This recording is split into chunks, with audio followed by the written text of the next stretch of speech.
Vande Mataram. Purvanchal live आप देख रहे हैं, साथ आपके मैं हूं मनीषा शर्मा। शुरुआत बुलेटिन की करेंगे लखनऊ से आ रही इस वक्त की बड़ी खबर के साथ।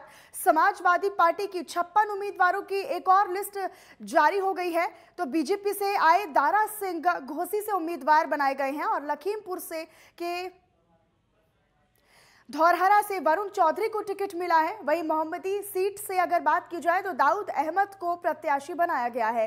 वहीं अमेठी के तिलोई से नईम गुर्जर उम्मीदवार के तौर पर घोषित किए गए हैं। फूलपुर सीट से मुर्तजा सिद्दीकी को मैदान में उतारा है। वहीं समाजवादी पार्टी ने यूपी चुनाव के लिए अपने उम्मीदवारों की एक और सूची, एक और लिस्ट जारी कर दी है। इस बार पार्टी ने 56 और उम्मीदवारों के नामों का ऐलान किया है और इससे पहले भी पार्टी की तरफ से कई चरणों के लिए प्रत्याशियों की एक लिस्ट जारी की जा चुकी है। बुधवार को ही समाजवादी पार्टी यानी सपा ने 39 प्रत्याशियों का ऐलान किया था।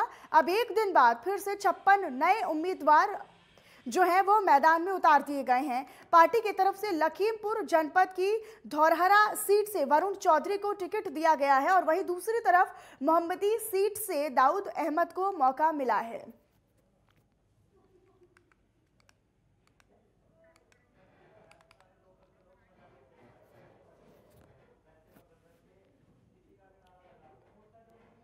वहीं उत्तर प्रदेश में एक बार फिर से बहुजन समाज पार्टी की सरकार बनाने की कोशिश में जुटी बीएसपी की राष्ट्रीय अध्यक्ष मायावती ने विधानसभा चुनाव के लिए 6 और उम्मीदवारों की घोषणा कर दी है और इसी लिस्ट में पहले से घोषित कुछ उम्मीदवारों के टिकट में परिवर्तन और बदलाव किए गए हैं।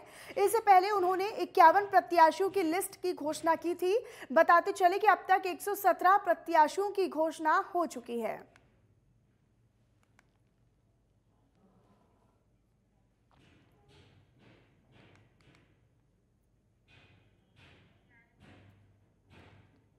सपा आरएलडी की कल संयुक्त रूप से प्रेस कॉन्फ्रेंस होगी, जहां अखिलेश यादव कल मुजफ्फरनगर जाएंगे।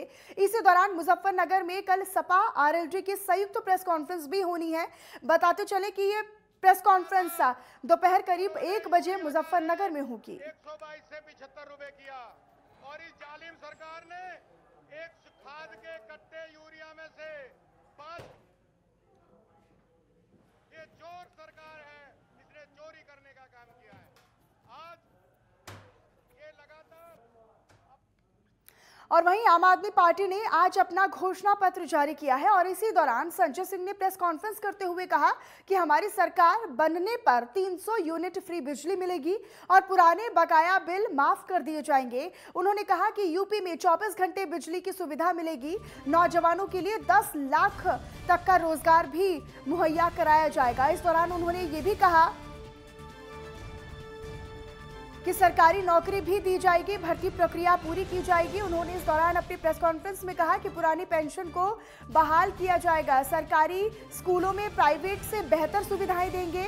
पत्रकारों से के लिए 10 लाख रुपए का बीमा भी किया जाएगा। वहीं घोषणा पत्र जारी करने के बाद संजय सिंह से बात की हमारे संवाददाता प्रदीप आनंद श्रीवास्तव ने। ये हमारी गारंटी का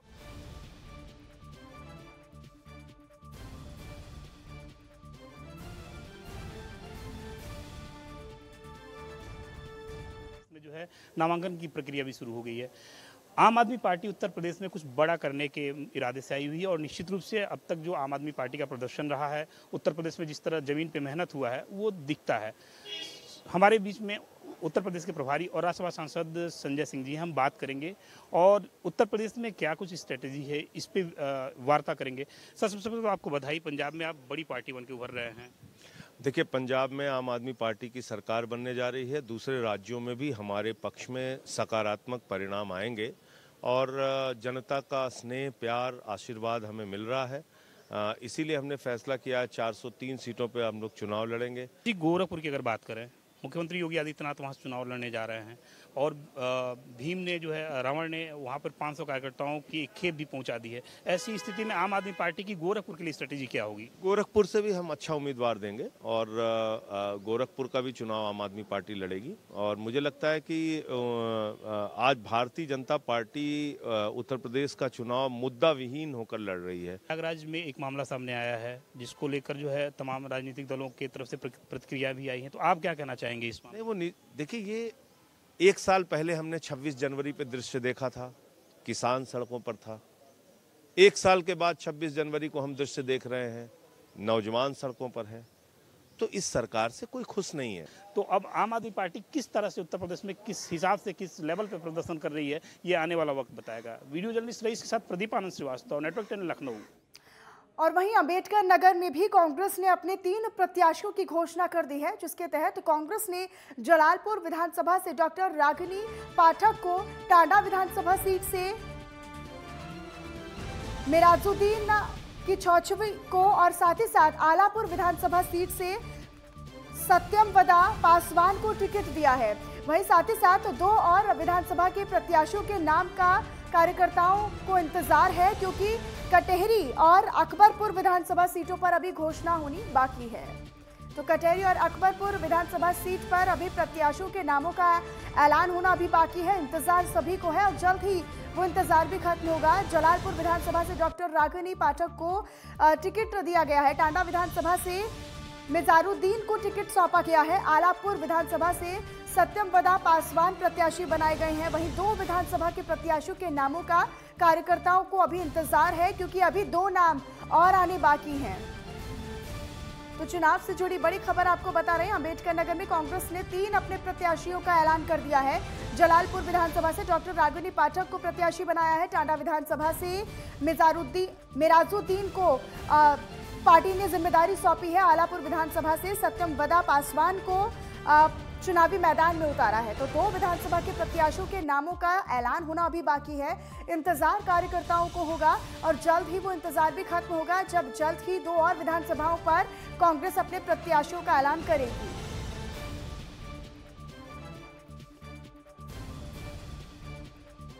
और उधर रायबरेली में हुई जहरीली शराब से मौत के बाद फर्रुखाबाद का आबकारी विभाग और पुलिस प्रशासन भी अलर्ट और सतर्क हो गया है, जिसके बाद अमृतपुर सीओ अजय शर्मा के नेतृत्व में पुलिस और आबकारी टीम ने छापेमारी की और ये छापेमारी अवैध शराब कारोबार के स्थान पर की गई। पुलिस और आबकारी टीम की छापेमारी से अवैध शराब कारोबारियों में हड़कंप मचा हुआ है और बताया ये जा रहा है कि सभी सरकारी शराब की दुकानों के बंद हो जाने के बावजूद भी एक सरकारी दुकान खुली मिली थी और इसी के चलते आबकारी अधिकारी और थाना पुलिस ने दुकान का 40,000 का चालान काटा। लेकिन पूरा मामला कमागंज के मेहरूपुर गांव का बताया जा रहा है। अभी मेहरूपुर रावी में मेरी कार्रवाई चल रही है, लेकिन हमने एक ग्राम नसरतपुर है जहां पर देशी सरकारी शराब की दुकान थी। हमारे आबकारी निरीक्षक भी हमारे साथ थे, इंस्पेक्टर कमालगंज साहब भी थे। वहां पर उनका जो स्टॉक का लेखा जोखा होना चाहिए था वो सही नहीं मिला है और आज बंदी का दिन था, उसके बाद भी वो दुकान में शराब बिक्री कर रहे थे, जिस पर निरीक्षक आबकारी के द्वारा मेरी उपस्थिति में 40,000 रुपये का उनका चालान की कार्रवाई की गई है, जिसका उन्हें भुगतान सरकार के हित में करना पड़ेगा। और चलिए यहाँ रुकेंगे एक छोटे से ब्रेक के लिए, जल्द हाजिर होंगे।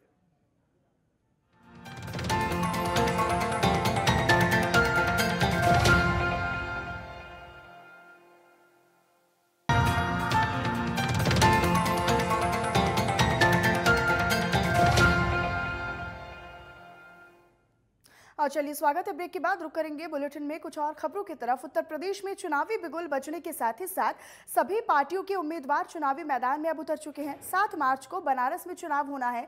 विधानसभा चुनाव में कोई भी गड़बड़ी ना हो सके, उसको लेकर बनारस में सीआरपीएफ के जवान पहुंच चुके हैं। सीआरपीएफ के जवान लगातार वाराणसी यानी बनारस के सड़कों और गलियों में गश्त कर रहे हैं। 7 मार्च को चुनाव में किसी प्रकार की धांधली और गड़बड़ी ना हो सके, इसको लेकर पुलिस प्रशासन और सीआरपीएफ के जवान अभी से पूरे बनारस में तैनात हो गए हैं।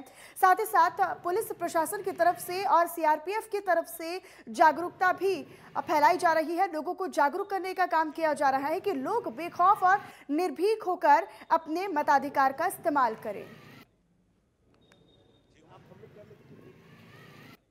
उत्तर प्रदेश में 2022 का चुनाव है और 7 मार्च को वाराणसी में चुनाव है। उसी के लिए देखिए सीआरपीएफ के जवान गश्त कर रहे हैं कि चुनाव जो है अच्छे ढंग से हो जाए और लगातार देखिए पूरी फोर्स है, पूरी बटालियन है, साथ में यहाँ पे प्रशासन के लोग भी हैं और ये पूरा का पूरा अभी गश्त चल रहा है कि अच्छे तरीके से चुनाव को हो जाए, शांतिपूर्वक चुनाव हो जाए। और उसके बाद देखिए ये पूरा बटालियन का पूरा ही देखिए पूरा बटालियन है यहाँ पे और ये सिर गेट से होते हुए यहाँ पूरा गश्त कर रहा है। चुनाव की नज़दीकियाँ हैं, इसके लिए पुलिस प्रशासन और सीआरपीएफ के जवान लगातार लगे हुए हैं कि कोई ऐसी शांतिपूर्वक ढंग से चुनाव हो। और देखिए पूरा का पूरा गश्त चल चुका है। देखिए यही है, अभी सिर गेट से होते हुए लगातार जा रहा है और सीआरपीएफ के जवान हैं ये लोग और चुनाव को देखते हुए बराबर यहाँ पे हर एक इलाके, हर एक जगह पर चुनाव को गश्त कर रहे हैं। लगातार देखिए मेरे पीछे पूरी बटालियन जा रही है और चुनाव इस समय 7 मार्च को होने वाले हैं उत्तर प्रदेश के बनारस में। और 2022 का चुनाव ऐसे भी उत्तर प्रदेश 5 राज्य में होने वाला, उत्तर प्रदेश एक बहुत अहम है। और इसके साथ देखिए मैं वाराणसी से नेटवर्क 10 के लिए सचिन कुमार पांडे। और उधर दूसरी तरफ बांदा में नामांकन शुरू हो चुका है जो कि 7 फरवरी तक चलेगा। इसी दौरान 4 विधानसभा सीटों के लिए नामांकन किया जाएगा और बांदा के लिए एसडीएम कार्यालय में नामांकन होगा। तिंदवारी, बबेरू और नरैनी के लिए नामांकन तहसील परिसर में होगा। साथ ही साथ सुरक्षा के मद्देनजर और सुरक्षा को देखते हुए अर्धसैनिक बलों की तैनाती भी अब कर दी गई है। सीओसीटी राकेश सिंह ने ये बताया कि आयोग के निर्देश के अनुसार निर्वाचन स्थल से 100 मीटर की दूरी पर जो पुलिस बल है वो तैनात कर दी गई है और उस मीटर के दायरे पर आम जनता को रख दिया जाएगा और साथ ही साथ निर्वाचन स्थल तक प्रत्याशी और उम्मीदवार के साथ एक ही शख्स को अंदर जाने की अनुमति दी जाएगी।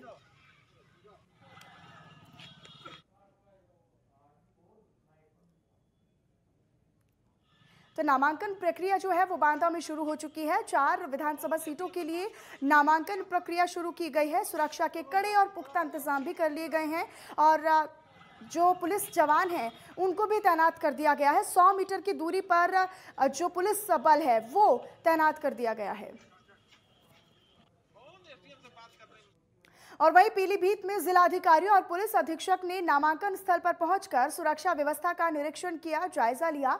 इसी दौरान उन्होंने ड्यूटी पर तैनात पुलिसकर्मियों और अधिकारियों को सतर्कता के साथ ही साथ ड्यूटी करने को कहा। साथ ही कोरोना गाइडलाइंस और चुनाव आयोग के निर्देशों का 100% पालन करने के निर्देश भी दिए। पीलीभीत में चौथे चरण के चुनाव को लेकर आज नामांकन प्रक्रिया शुरू हो गई है। इसको लेकर यहाँ पर जो नामांकन प्रक्रिया है शुरू कर दी गई है। यहाँ पर भारी पुलिस बल भी तैनात किया गया। प्रशासन की तरफ से काफ़ी अच्छी तैयारियाँ कर ली गई हैं। जैसे आप मेरे पीछे देख पा रहे हैं, यहाँ पर जो लोग आ रहे हैं और यहाँ पर पुलिस प्रशासन काफ़ी मुस्तैद दिख रहा है। नेटवर्क 10 आकाश पाठक, पीलीभीत। और उधर प्रयागराज के एसएसपी अजय कुमार ने छात्रों के साथ मुलाकात की और इसी दौरान उन्होंने छात्रों को समझाया कि वे किसी भी शरारती तत्व के बहकावे में ना आए और ना ही कानून को अपने हाथों में लेने की कोशिश करें। इसके अलावा उन्होंने छात्रों को आश्वासन और भरोसा भी दिलाया कि सभी मामलों पर निष्पक्ष रूप से कार्रवाई की जाएगी और छात्रों को हमेशा मदद का भरोसा दिया। और बताते चले कि पुलिस के जिन कर्मियों ने गलती की थी और जिन्होंने अनावश्यक बल का प्रयोग किया था उन्हें निलंबित कर उनके खिलाफ सख्त कार्रवाई अभी की जा रही है। उसमें 3 खुराफाती लोगों को गिरफ्तार करके जेल भेजा जा रहा है। जिन 3 पुलिसकर्मियों ने या 4 पुलिसकर्मियों ने दिक्कत की तो कानून हाथ में ना लेने की पुलिस जवानों की तरफ से बात कही गई है छात्रों को। और खास तौर पर यहाँ पर एसएसपी अजय कुमार भी छात्रों से मुलाकात करने के लिए पहुंचे, जहां उन्होंने अपनी मुलाकात में बातचीत में ये कहा कि किसी के बहकावे में ना आए और किसी भी शरारती तत्व के बहकावे में ना आकर और खुद की सोच समझ से आगे की कार्रवाई की जाए। कानून हाथ में ना लेने की उन्हें हिदायत दी गई है, छात्रों से बात कही गई है और ये भी भरोसा दिलाया गया कि हर संभव मदद पुलिस के द्वारा छात्रों को पहुंचाई जाएगी। आपको आश्वस्त करने आया हूँ, समय चल रहा है उसके बारे में आपको सचेत करने में आया हूँ। जो मुकदमा लिखा गया है उसमें 3 खुराफाती लोगों को गिरफ्तार करके जेल भेजा जा रहा है। जिन 3 पुलिसकर्मियों ने या 4 पुलिसकर्मियों ने दिक्कत की थी हमारे भाई बहनों छात्रों के साथ या आपके छात्रों के साथ, उनको भी निलंबित किया गया है। उन पर भी विभागीय कार्रवाई की जा रही है। आपको आश्वस्त करने आया हूँ कि मेरे लिए सभी बराबर हैं। मैं चाहता हूँ शांति व्यवस्था बनी रहे और किसी भी हमारे भाई बहन छात्र को कोई बहकावे में न ले पाए। और उधर जालौन में जिला कारागार में वर्चस्व की लड़ाई के चलते गोलियां चली। दरअसल इसी दौरान एक सिपाही ने जेल ड्यूटी पर तैनात पीएसी के जवान को गोली मार दी, जिसमें पीएसी का जवान घायल हो गया। और आपको इसके अलावा ये भी बताते चले कि जिला कारागार के गेट पर हुई गोली कांड से जिला प्रशासन और साथ ही जेल प्रशासन में हड़कंप मच गया और जानकारी मिलने पर सीओ सिटी मौके पर पहुंचे और मामले की तफ्तीश में जुट गए। ये पूरा मामला उरई कोतवाली के जिला कारागार का बताया जा रहा है। आज शाम को जिला कारागार के बाहर फायरिंग की सूचना पर यहाँ पर थाना प्रभारी सीओ साहब और मेरे द्वारा यहाँ पर खुद आया गया है और यहाँ पर जो जानकारी प्राप्त हुई है उसमें ये पता चला है कि अभिषेक शर्मा नामक जो है पीएसी का एक आरक्षी जो प्रतिनियुक्ति पर यहाँ पे है वो बाहर खड़ा था, तो उस पर वीरेंद्र प्रताप सिंह नाम का जेल का वार्डर जो कि जेल आरक्षी है, उसने फायर कर दिया है। जो जेल के बाहर से उसने फायर किया है और गोली लगी नहीं है, लेकिन उसने फायरिंग की सूचना प्राप्त हुई है। उस पर तहरीर लेकर अग्रिम विधिक कार्रवाई की जा रही है। जो भी दोषी होंगे उनके खिलाफ विधिक कार्रवाई करते हुए नियमानुसार कार्रवाई की जाएगी। और उधर कौशाम्बी में एक पिकअप चालक की सिर कुचलकर निर्मम हत्या की वारदात को अंजाम दिया गया। दरअसल घटनास्थल से थोड़ी ही दूर पर पिकअप भी लावारिस हालत में मिला। हत्या की खबर मिलते ही इलाके में सनसनी फैल गई। जानकारी मिलने के बाद मौके पर एसपी, एएसपी और सीओ, एसओजी टीम और पुलिस बल पहुंचा, जहां पर पुलिस ने घटना के बारे में छानबीन शुरू कर दी है। देखिए, आज सुबह करीब 8 बजे एक सूचना मिली थी कि एक डेड बॉडी उज्जैनी अइमा गांव में एक रोड के किनारे गाड़ी खड़ी है और उसके पास में एक बगीचा टाइप का है। इसमें एक डेड बॉडी मिली है, जिसकी सूचना पर तत्काल थाना प्रभारी और थाने की अन्य टीम और क्षेत्राधिकारी चायल के द्वारा यहाँ घटनास्थल का मुआयना किया गया। तो यहाँ पे रोड के किनारे एक लोडर जो पिकअप गाड़ी थी वो खड़ा मिला है और उसी के पास में उससे करीब 20 मीटर की दूरी पे डेड बॉडी मिली है। इसकी पहचान हो गई है, उसके परिजन भी आ गए हैं। ये लड़का रवि प्रकाश सरोज है और ये थाना कोकराज का रहने वाला है। और वहीं उधर औरैया में अगर बात करें तो जिलाधिकारी और पुलिस अधीक्षक के नेतृत्व में सूचना के आधार पर आबकारी विभाग और पुलिस ने संयुक्त टीम बनाकर छापेमारी की और इसी दौरान मौके से भारी मात्रा में देशी शराब बनाने का सामान, बर्तन, भट्टियां, लहन भी नष्ट किया गया। वहीं इस पूरे मामले में पुलिस ने 10 लोगों पर केस दर्ज कर लिया है और वहीं पकड़े गए माफियाओं पर गैंगस्टर एक्ट के तहत कार्रवाई अभी की जा रही है।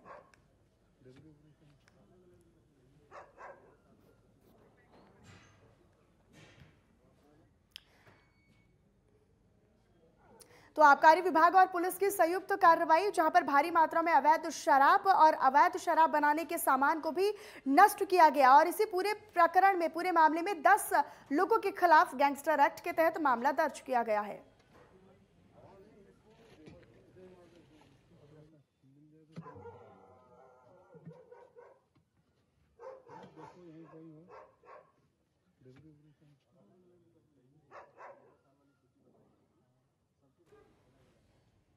और वहीं देश में कोरोना के आंकड़े लगातार बढ़ रहे हैं। बीते 24 घंटों की अगर बात करें तो बीते 24 घंटे में भी कोरोना के 2,86,000 से ज्यादा मरीजों में जो कोरोना की पुष्टि है वो हुई है और इसी तरह से लगातार कोरोना के मामलों में उतार चढ़ाव देखने को मिल रहा है। देखिए कोरोना पर यह खास रिपोर्ट।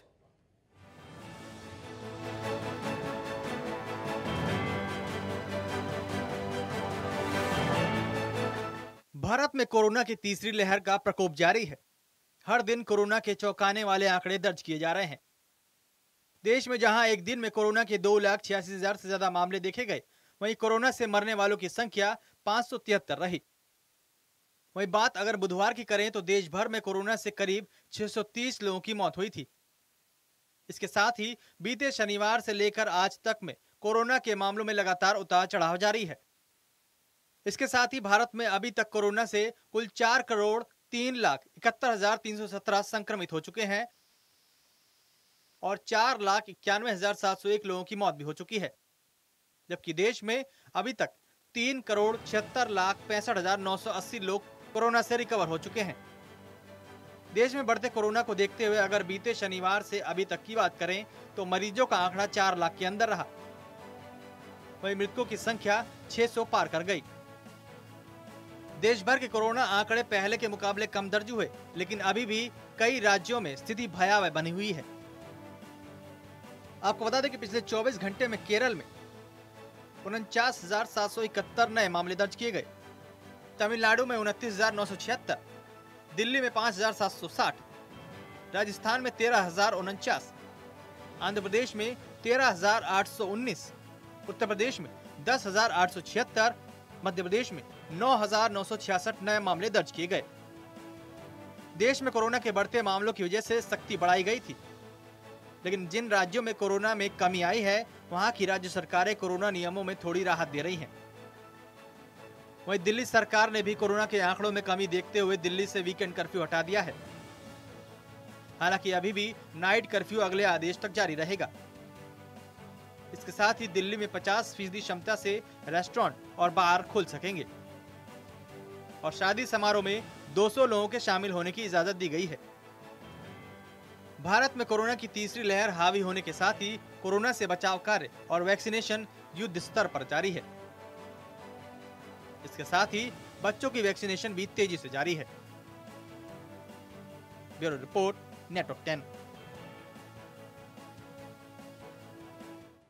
और चलिए फिलहाल इसी के साथ इस बुलेटिन में इतना ही। देश और दुनिया की तमाम और खबरों के लिए आप बने रहिएगा नेटवर्क 10 के साथ। जय हिंद।